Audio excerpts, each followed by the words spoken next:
Corona काल में लोग ऑक्सीजन के लिए मर रहे थे, तड़प रहे थे, चित्कार मचा हुआ था, हाहाकार मचा हुआ था, त्राहिमाम मचा हुआ था। वहां विकास की गंगा बह रही थी क्या? गंगा जी के लाशों का, बाबा जी के झांसों का नहीं चाहिए भाजपा। महंगा सब्जी दाल का, पेट्रोल डीजल आज का नहीं चाहिए भाजपा। महिला अत्याचार का, अपराधी के राज का नहीं चाहिए भाजपा। महिला गर्भवती हुई थी और उसके बाद भी रास्ते में संतान को जन्म दिया था, वहां विकास की गंगा बह रही थी आपकी। छोटे छोटे बच्चे जो है वो नंगे पैर निकल गए थे और छाले पड़ गए थे, वहां विकास की गंगा बह रही थी क्या? ट्रेन भी जो वो आत्मनिर्भर हो गई थी, यहाँ से वहां पहुंच जा रही थी, लोगों को पार्ले जी बिस्किट पर अपना जीवन गुजारना पड़ रहा था, विकास की गंगा वहां बह रही थी कि मजदूर भाई जो थक कर थक कर पटरियों पर सो गए थे और ट्रेन चढ़ गई थी, वहां विकास की गंगा बह रही थी क्या? भगवा पहनकर आप संत बने हैं। भगवा जो बहुत पवित्र वस्त्र है, मान रखिए उसका। लोग आपको संत की नजर से देखते हैं, लेकिन अब लोगों को पता चल गया है जो भगवा धारण करता है ना, वो जरूरी नहीं है कि वो संत होता है। अरे जो असली संत होता है ना, वो संसद में रोता नहीं है। और रवि किशन के मजाक उड़ाने पर, जनता का मजाक उड़ाने पर संत जो है वो हंसता नहीं है हा हा करके। क्या कहा था रवि किशन जी ने कि यहाँ पर शमशान भूमि का जब उद्घाटन हुआ था और कहा था यहाँ पर जलोगे तो स्वर्ग में जाओगे। स्वर्ग में पहुंचाने का काम कर रहे हो आप। कितने तादाद में लोगों को स्वर्ग में आपने पहुंचा दिया। भाजपा आरक्षण विरोधी है, निषाद विरोधी है। निषाद समाज का एक बच्चा जान चुका है कि माननीय डॉक्टर संजय निषाद जी एक नंबर के ठगी है। नमस्कार, आप देख रहे हैं स्थानीय मेल। मैं हूं रंजीत तिवारी। आज हमारे साथ मौजूद हैं लापतागंज फेम और सपा नेत्री काजल निषाद जी। आपका स्वागत है हमारे चैनल पे। बहुत बहुत धन्यवाद पत्रकार महोदय। स्थानीय मेल का भी मैं तहे दिल से धन्यवाद करना चाहती हूँ। मैं सभी दर्शक मित्रों को नमस्कार कहना चाहती हूँ और सभी को कहना चाहती हूँ कि स्थानीय मेल जैसी न्यूज आप देखिए, ये जमीनी हकीकत आपको दिखाते हैं। और ऐसी चैनल को आप सब्सक्राइब कीजिए, लाइक कीजिए और कमेंट्स कीजिए, क्योंकि जमीनी हकीकत आपको यहाँ देखने मिलेगी। वो जो बड़ी चाटुकार मीडिया है, जो चेक लेकर बोलता है, वहां आपको सच्चाई देखने नहीं मिलेगी। जी, आपसे जानना चाहेंगे 2022 विधानसभा चुनाव नजदीक है। इस दरमियान आप इसके पहले कांग्रेस में रही हैं और 2022 विधानसभा चुनाव नजदीक है, ऐसे में कांग्रेस का साथ छोड़कर सपा का दामन थामने के पीछे क्या राज है? देखिए, ऐसा है कि कांग्रेस ने मुझे 2012 में गोरखपुर ग्रामीण का विधानसभा का टिकट देकर चुनाव लड़ाया था। लेकिन ऐसा होता है ना, कांग्रेस में संगठन पहली बात तो मजबूत नहीं है। दूसरी बात, अगर आप कहीं से आते हो, बाहर से आते हो और आप तहे दिल से अच्छे से अपने दिल से चुनाव लड़ते हो, प्रचार प्रसार करते हो, तो उनको जो नीचे वाले और भी लोग हैं उनको अच्छा नहीं लगता। वो आपकी बात ऊपर तक पहुंचाएंगे नहीं, बड़े लोग कॉल उठाएंगे नहीं। 2014 में भी मुझे कहा गया कि आपको चुनाव लड़ना है, उसके बाद टिकट कट गई। 2017 में उन्होंने मुझे कहा कि आपको चौरी चौरा से लड़ना है। मैंने पूरी अच्छे से तैयारी कर ली। उसके बाद जो अलायंस हो गया था सपा का और कांग्रेस का, तो किसी और के खाते में चली गई थी टिकट, तो मेरी टिकट वहां भी उन्होंने काट दी। उसके बाद कॉल उठाना बंद कर देंगे, बड़े नेता कॉल नहीं उठाएंगे, आपको समय नहीं देंगे मिलने का। अभी जो प्रियंका जी कह रही है कि लड़की हूं और लड़ सकती हूं, तो भाई मैं तो लड़की थी, लड़ सकती थी, लड़ती थी, लड़ती हूं। उसके बाद भी आप सिर्फ चुनाव आएंगे तो सिर्फ आप बड़ी बड़ी बातें करेंगे, महिलाओं के हम 40% अब हिस्सेदारी देंगे, सारी चीजें करेंगे।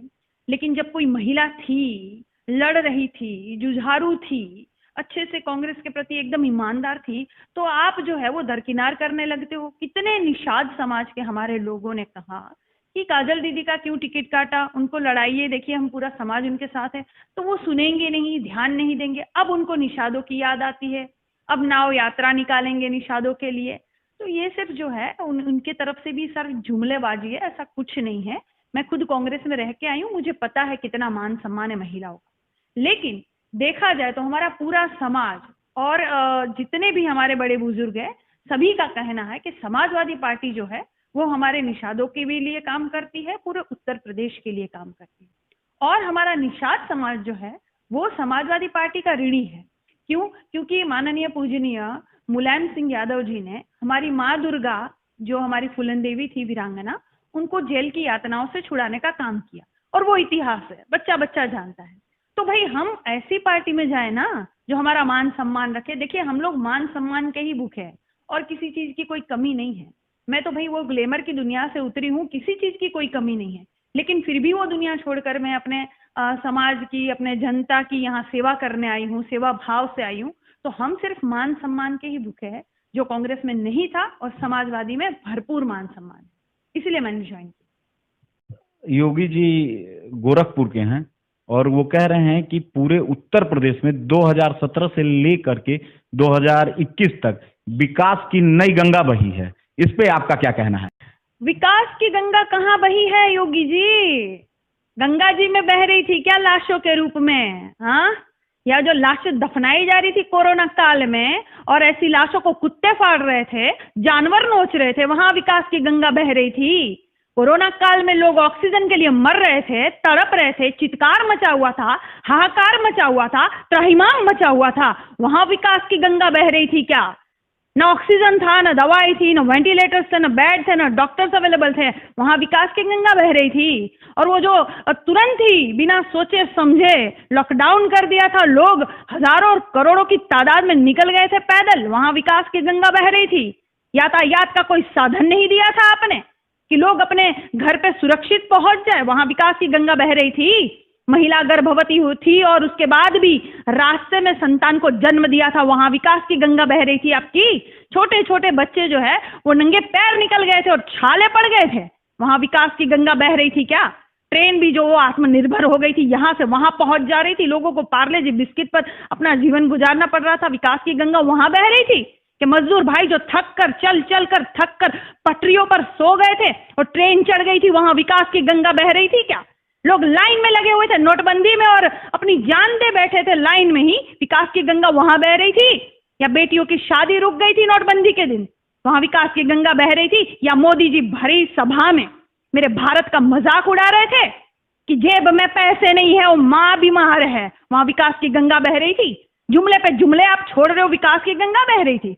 अभी तुरंत आपने एक और बयान दिया है कि पहले की सरकार में झूठे मुकदमे लगाकर जो है लोगों को अंदर डाल दिया जाता था। ये जो झूठ बोलने का काम कर रहे हो आप, संत बनकर, भगवा पहनकर आप संत बने हैं। भगवा जो बहुत बहुत पवित्र वस्त्र है, मान रखिए उसका। लोग आपको संत की नजर से देखते हैं, लेकिन अब लोगों को पता चल गया है कि जो भगवा धारण करता है ना, वो जरूरी नहीं है कि वो संत होता है। अरे जो असली संत होता है ना, वो संसद में रोता नहीं है। और रवि किशन के मजाक उड़ाने पर, जनता का मजाक उड़ाने पर संत जो है वो हंसता नहीं है हा हा हा करके। क्या कहा था रवि किशन जी ने कि यहां पर शमशान भूमि का जब उद्घाटन हुआ था और कहा था यहां पर जलोगे तो स्वर्ग में जाओगे। स्वर्ग में पहुंचाने का काम कर रहे हो आप। कितने तादाद में लोगों को स्वर्ग में आपने पहुंचा दिया, तो आपके लिए तो स्वर्ग का अब रास्ता बंद हो गया, नरक का रास्ता खुल गया ना आपके लिए, ये जो काम किया है आपने। अरे संत का मान सम्मान तो रखिए, भगवा का मान सम्मान तो रखिए। कौन सी विकास की गंगा बहाएंगे आप? लोग समझ चुके हैं, लोग जान चुके हैं, क्योंकि टीवी जो है ना बाद में खुलती है। अब ये जमाने में मोबाइल पहले खुलता है, सोशल मीडिया पहले खुलता है, और सोशल मीडिया पर ऐसी जो न्यूज होती है ना, जो स्थानीय मेल जो है, ऐसी न्यूज जो जगह जगह पर जाकर, डोर टू डोर जाकर और जमीनी हकीकत दिखाते हैं ना, वहां पता चलता है कि कौन सच्चा है और कौन झूठा है, कौन जुमले छोड़ रहा है। ये जो आपके अमित शाह जी आकर ऐसे जो दूरबीन लगाकर कह रहे थे ना कि लड़कियां जो है वो सोना लाद कर चली जाएगी रात को 12 बजे तभी कुछ नहीं होगा। अरे उत्तर प्रदेश की हालत तो देखिए, हालत तो देखिए आप, क्या है, महिलाओं की क्या हालत हो गई है, यहाँ रोजगार नहीं है, युवाओं की क्या हालत हो गई है। किसान तो देखिए आप, कई महीनों से साल हो गया वहां आंदोलन कर रहे और 600-700 किसान जो शहीद हो गए, और दो बोल आप नहीं बोल पा रहे हो। एक क्रिकेटर को जरा सा चोट लग जाती है तो ट्वीट करते हैं मोदी जी, और यहाँ पर जरा सा बोल नहीं बोल रहे हैं। क्या कर रहे हो आप? किसका भला कर रहे हो आप किसी के नहीं हो, किसी के भी नहीं हो। जनता जान चुकी है, इसलिए 2022 में आपको अच्छे से जवाब देने का काम करेंगे। और 2022 में जो है समाजवादी की जो साइकिल है वो चलेगी नहीं, दौड़ेगी। आप याद रखिएगा। और समाजवादी की सरकार बन रही है, आप डर गए हो, आप डर गए हो, इसीलिए आप अभी अभी के ट्वीट आपके जो है वो कैसे आते हैं हिंदू मुसलमान पर। आपको पता है ना, आपके पास कोई मुद्दा नहीं है, विकास तो आपने किया नहीं है, वो तो मुद्दे हैं नहीं। महंगाई की जो है वो बात आप नहीं करेंगे, रोजगार की आप बात नहीं करेंगे, आप पकोड़े तलवाएंगे। तो युवा जान चुका है, युवा समझ चुका है कि आप किस तरह की गंदी राजनीति करते हैं। अपने मंच से भारत माता की जय और जय श्री राम बोलकर आप धर्म को भी जो है वो राजनीति में घसीटने की कोशिश करते हैं। किस पर बात करते हैं आप? क्या बात करते हैं आप? योगी जी, अभी अभी आपने बयान दिया था कि कोरोना के काल में कौन आपका है कौन आपका नहीं है वो जान लीजिएगा। कोरोना के काल में हम सब भाजपाई यहां जमीन पर काम कर रहे थे और बाकी लोग घर में छुपे हुए थे। योगी जी, पता है सबको, इसलिए मैं कह रही हूं भगवा धारण करके झूठ मत बोलिए। योगी जी, सबको पता है कोरोना काल में आप लोग क्या कर रहे थे। बंगाल में बहुत अच्छे से बिजी थे ना, मंत्री संतरी विधायक, हाँ सब लोग, और वो प्रधानमंत्री, प्रचार मंत्री, सब लोग बंगाल में बहुत अच्छे से बिजी थे। सबको पता चल रहा है कहां कहां से सहायता आ रही थी। और लोग अगर ट्विटर पे सोशल मीडिया पर मेरे भाई मदद मांगते थे तो योगी जी ने क्या कहा था कि मदद मांगेंगे तो हम जो है वो कुर्की करवा देंगे, संपत्ति जब्त करवा देंगे, मुकदमे दर्ज करवा देंगे। ऐसे जनता को भड़काने का काम कर रहे थे, डराने का काम कर रहे थे, धमकी देने का काम कर रहे थे। अरे सबको पता चल गया है योगी जी, सबको पता चल गया। सोशल मीडिया पर एक एक वीडियो वायरल होता है।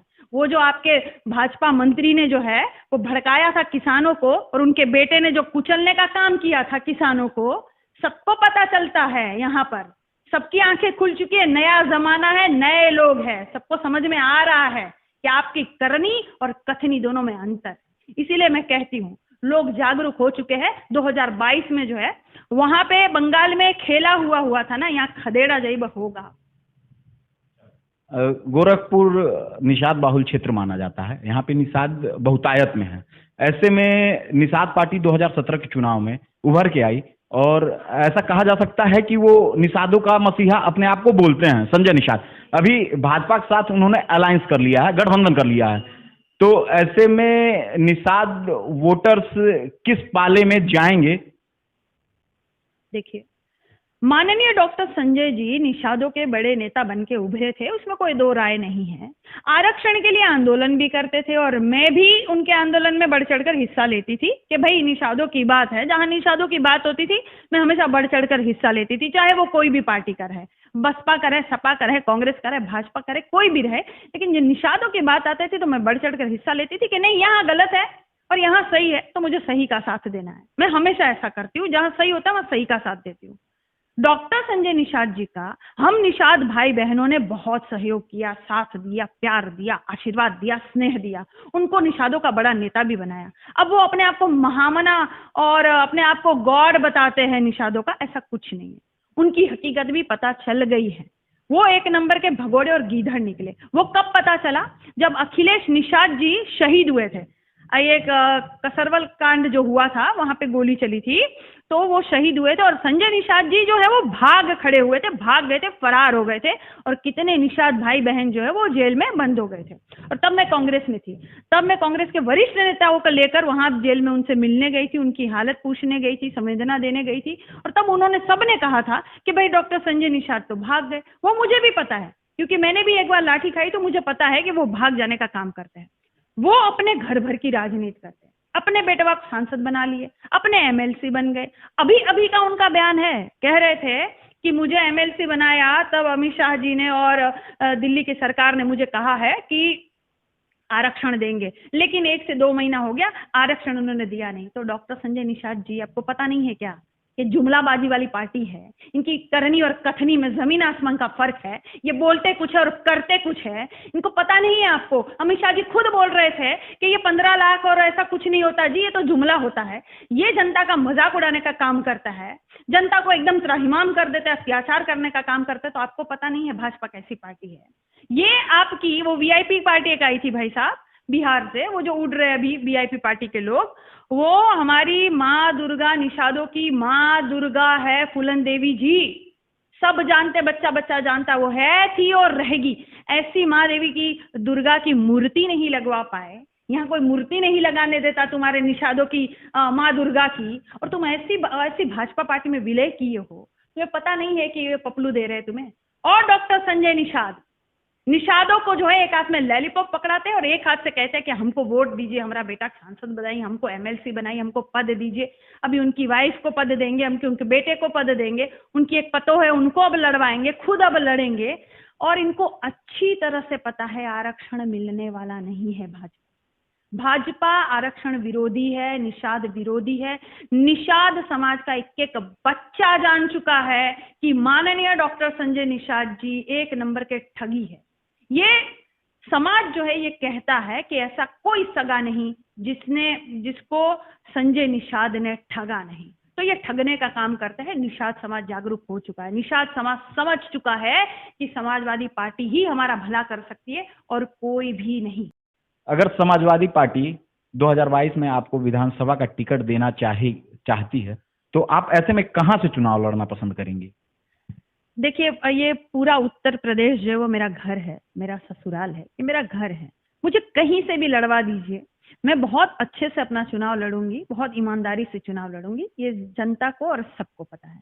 अध्यक्ष जी जो है वो भी सोच रहे हैं कि मुझे कहां से चुनाव लड़ाया जाए। हालांकि उन्होंने ये कहा था कि कैंपियरगंज से आप तैयारी कीजिए, लेकिन जैसे उन्होंने कहा कि बहुत सारे पत्र उनको आ रहे हैं कि काजल जी को यहाँ से लड़ा दीजिए, यहाँ से लड़ा दीजिए।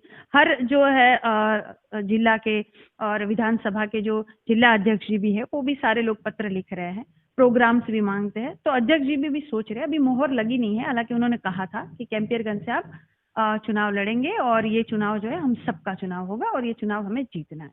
तो मेरा ये कहना है कि कहीं से भी मुझे चुनाव लड़ा देंगे। ये जनता का सहयोग, आशीर्वाद, प्रेम, स्नेह इतना है कि मैं चुनाव जीत जाऊंगी सबके आशीर्वाद से। क्योंकि मुझे पता है और मेरी जनता को पता है कि अब वो त्राहिमाम हो चुके हैं और उनको भाजपा नहीं चाहिए। तो ये एक मेरा नारा है और मैंने लिखा हुआ है कि जनता भी यही कहती है और मैं भी यही कहती हूँ कि यही नारा आज का, नहीं चाहिए भाजपा। नोटबंदी की मार का, कोरोना के काल का, नहीं चाहिए भाजपा, नहीं चाहिए भाजपा। ताली थाली बाजा का, अत्याचारी राजा का, नहीं चाहिए भाजपा। जुमलों की बौछार का, ऑक्सीजन की मार का, नहीं चाहिए भाजपा, नहीं चाहिए भाजपा। गंगा जी के लाशों का, बाबा जी के झांसों का, नहीं चाहिए भाजपा। महंगा सब्जी दाल का, पेट्रोल डीजल आज का, नहीं चाहिए भाजपा। महिला अत्याचार का, अपराधी के राज का, नहीं चाहिए भाजपा। दुशासन है आज का, दुर्योधन है आज का, नहीं चाहिए भाजपा। सुनवाई नहीं आपका, बर्बादी के नाम का, मेरा है ना आपका, नहीं चाहिए, नहीं चाहिए, नहीं चाहिए भाजपा। ये पूरी जनता नारा लगा रही है कि उनको अब भाजपा नहीं चाहिए, उनको परिवर्तन करना है और ये परिवर्तन होके रहेगा। 2022 में समाजवादी की सरकार बन रही है, मेरा यकीन कीजिए, मेरी जनता यही। अच्छा, एक अंतिम सवाल कहेंगे, भारत में लगभग 1.35 करोड़ की जनता है, इसमें लगभग ऐसा माना जा रहा है कि 60% युवा हैं। तो 2022 में युवाओं के लिए सपा और आपकी पर्सनल रणनीति क्या होगी? क्योंकि आप भी विधानसभा लड़ने वाली हैं 2022 में, तो ऐसे में क्या रणनीति होगी युवाओं के लिए? देखिए, सबसे पहले युवा बहुत ज्यादा बेरोजगार है। जैसे भुखमरी में हमारा देश आगे बढ़ रहा है, ऐसे बेरोजगारी में भी हमारा देश आगे बढ़ रहा है। ये लोग बोलने का काम करते हैं कि डंका बज रहा है, डंका विदेशों में बज रहा है मोदी जी का, बहुत अच्छे से मजाक का डंका बज रहा है। विदेशों से बड़े बड़े नेता भी ट्वीट करते हैं कि मोदी जी आप जो ये आंदोलन कर रहे हैं किसान, उन पर ध्यान क्यों नहीं देते, बातचीत क्यों नहीं देते, कुछ कदम की दूरी पर आप जाते क्यों नहीं विदेश? तो आप बड़े बड़े सूट बूट पहनकर चले जाते हो, अपने किसान भाइयों से बात करो। तो इनको जो है इनका अच्छा से डंका बज रहा है। दूसरी बात, दशहरा में जो है लोगों ने जो है रावण का पुतला नहीं जलाया। इस बार जो है योगी जी, मोदी जी, अमित शाह जी का चेहरा लगाकर पुतला जलाया, क्योंकि लोगों को यह भी पता चल गया है कि असली जिंदा रावण ये है, ये हमें रोजगार देने वाला नहीं है।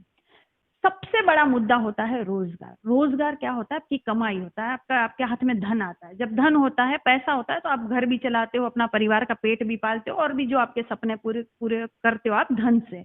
तो वो मेन मुद्दा है रोजगार का। जो बीजेपी ने रोजगार नहीं दिया, जो 2 करोड़ की रोजगार की बात करते थे, वो भी इनका जुमला निकला, अच्छी तरह से इनको पता है। दूसरी बात, समाजवादी की सरकार जब थी उनके काम आप याद करिए, या 10-90 ले लीजिए, 102 ले लीजिए, 108 ले लीजिए, और जो किसान सिंचाई, मुफ्त सिंचाई थी वो ले लीजिए, वो लैपटॉप वितरण किया था वो ले लीजिए, ये एक्सप्रेस वे हाईवे जो बना है वो ले लीजिए, और भी ऐसी 21 से 25 योजनाएं आप ले लीजिए, समाजवादी पार्टी की योजनाएं थी। और ऐसी ऐसी योजनाएं चलाई थी जहां युवाओं को, प्रदेश की जनताओं को रोजगार मिल रहा था।